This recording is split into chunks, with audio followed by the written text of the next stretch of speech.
Good morning to all of you. Welcome back my YouTube channel. आप सब कैसे हैं? उम्मीद है कि आप सब भी बढ़िया होंगे और अपनी पढ़ाई बहुत अच्छे से कर रहे होंगे। तो देखिए, आज हो गया 24 अप्रैल और अब देखा जाए तो एक भी दिन अगर माइनस ना करें तो आज से लेके पूरे 20 दिन का समय हमारे एग्ज़ाम में है। हालांकि इसमें एक दो दिन माइनस करके ही चलना पड़ेगा, क्योंकि जब एग्ज़ाम पास में आ जाएगा तो एक दो दिन हमारी उतनी अच्छी से पढ़ाई नहीं हो पाएगी। तो हमें अभी टारगेट बनाना यही है कि 18 दिन का हमारे पास पूरा का पूरा समय है। अगर इसमें एक भी दिन का हमारा गैप नहीं हुआ या कहीं इधर उधर डिस्टर्ब नहीं हुआ तो 18 दिन का समय हमारे पास शेष है। तो इस लास्ट के समय पे हमें इतने अच्छे से तैयार करना है कि जो भी चीज़ें अभी तक पढ़े आए हैं वो हमारे हाथ से ना छूटने पाए, क्योंकि जितनी चीज़ें अभी तक हम पढ़ पाए हैं उसे अगर हमें एग्ज़ाम में बचा के चलना है तो उसके लिए सबसे ज़्यादा ज़रूरी है कि जितना भी समय हो सके उतना ज़्यादा उस चीज़ को रिवाइज़ करना है और उससे रिलेटेड क्वेश्चन करना है। इस लास्ट के समय पे कोशिश यही करना है कि अभी तक हम जितना पढ़ पाए हैं उसे बहुत अच्छे से बचा पाएँ। तो इसके लिए ज़रूरी यही है कि जितनी बार हो सके उसका रिवीजन करना है, क्योंकि इस लास्ट के समय पे नई चीज़ों से थोड़ा सा बचना है और कोशिश यही करनी है कि जितनी भी चीज़ें अभी तक पढ़ पाए हैं वो चीज़ हमारे हाथ से न छूटने पाए। तो इसके लिए ज़रूरी यही है कि ज़्यादा से ज़्यादा क्वेश्चन प्रैक्टिस और उसका रिवीजन किया जाए। यहाँ पे मैं अभी पढ़ रही थी दिल्ली सल्तनत में अलाउद्दीन खिलजी को। तो जब भी मैं ऐसा कोई टॉपिक पढ़ती हूँ, चाहे जो भी टॉपिक पढ़ती हूँ, तो उसके नोट्स साथ में रखती हूँ और प्लस घटना चक्र की बुक। तो बहुत सारे पॉइंट ऐसे होते हैं कि जो कि नोट्स में नहीं होते, बुक में होते हैं। तो दोनों को एक साथ पढ़ने से क्वेश्चन प्रैक्टिस भी हो जाती है और रिविज़न भी अच्छे से हो जा रहा है।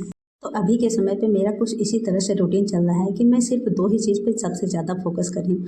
ये तो घटना चक्र की जो बुक है उसमें क्वेश्चन प्रैक्टिस और अपने नोट्स का रिवीजन, क्योंकि जितना ज़्यादा नोट्स का रिवीजन करेंगे उतना ही ज़्यादा हम क्वेश्चन आसानी से बना पाएंगे। तो यही दो चीज़ें अभी ज़्यादा से ज़्यादा चल रही हैं और इसके साथ प्रैक्टिस सेट तो चल ही रहा है। प्रैक्टिस के लिए जो मैंने बुक परचेज़ की है उसी से प्रैक्टिस कर रही हूँ। हालांकि कभी कभी होता है कि किसी प्रैक्टिस सेट में अच्छा नंबर आ जा रहा है और किसी प्रैक्टिस सेट में बहुत ही ख़राब पोजीशन हो रही है, लेकिन इससे हमें अभी घबराना नहीं, अपने आत्मविश्वास को बहुत ही ज़्यादा बना के रखना है।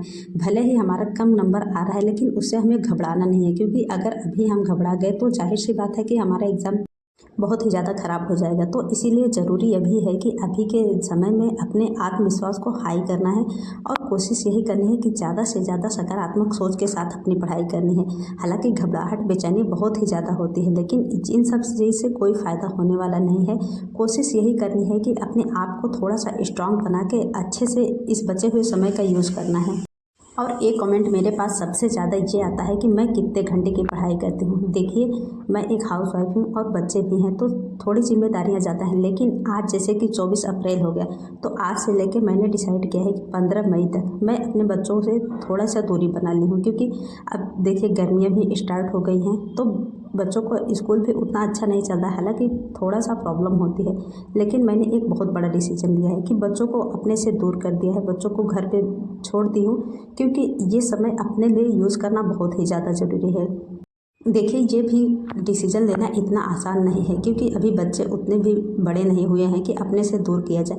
लेकिन ये जो लास्ट का समय है ना, ये अपने लिए यूज़ करना बहुत ही ज़्यादा ज़रूरी है। तो इसीलिए मेरे पास ये ऑप्शन था, तो मैंने ये कदम उठाया है कि बच्चों को अभी घर पे पहुंचा दी हूँ, क्योंकि इस टाइम पे अपने लिए समय देना बहुत ही ज़्यादा ज़रूरी है। अभी तक हम कितना अपने लिए क्या कर पाए हैं उससे ज़्यादा ज़रूरी यही है कि इस लास्ट के समय पर अपने लिए कितना समय दे पाए हैं।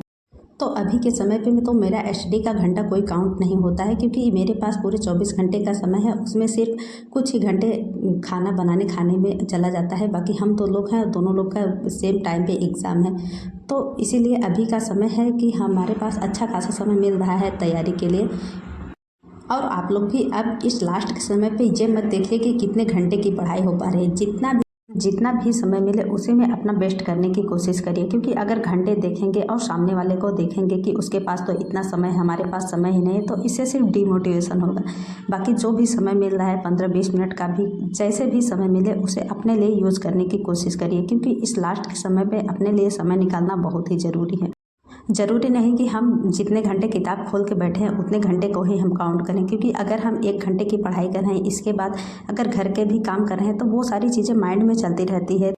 तो बस लास्ट के समय पे ये नहीं देखना है कि हमारे कितने घंटे की पढ़ाई हो पा रही है। घर के काम करने के बाद जो भी समय मिल रहा है ज़्यादा से ज़्यादा उसे पढ़ाई में देना है और कोशिश करनी है कि अपने हेल्थ का भी अच्छे से ध्यान रखना है, क्योंकि अगर पढ़ाई अच्छे से करनी है तो हेल्थ हमारा ज़रूर अच्छा होना चाहिए, क्योंकि अगर हेल्थ हमारा ख़राब हो रहेगा तो फिर पढ़ाई भी नहीं हम कर पाएंगे। तो इसलिए ज़रूरी यही है कि अपने स्वास्थ्य का भी अच्छे से ध्यान रखा जाए, जिससे कि इस टाइम बीमारी बिल्कुल भी ना आ पाए। और कोशिश यही करनी है कि ज़्यादा से ज़्यादा समय पढ़ाई के लिए देना है, बाकी घंटे नहीं देखना कि कितने घंटे की पढ़ाई हो पा रही है। जो भी समय मिलता है उसे पढ़ाई के लिए ही यूज़ करने की कोशिश करनी है। बाकी आज के लिए इतना ही, फिर मिलते हैं नेक्स्ट वीडियो में। तब तक के लिए bye bye and take care.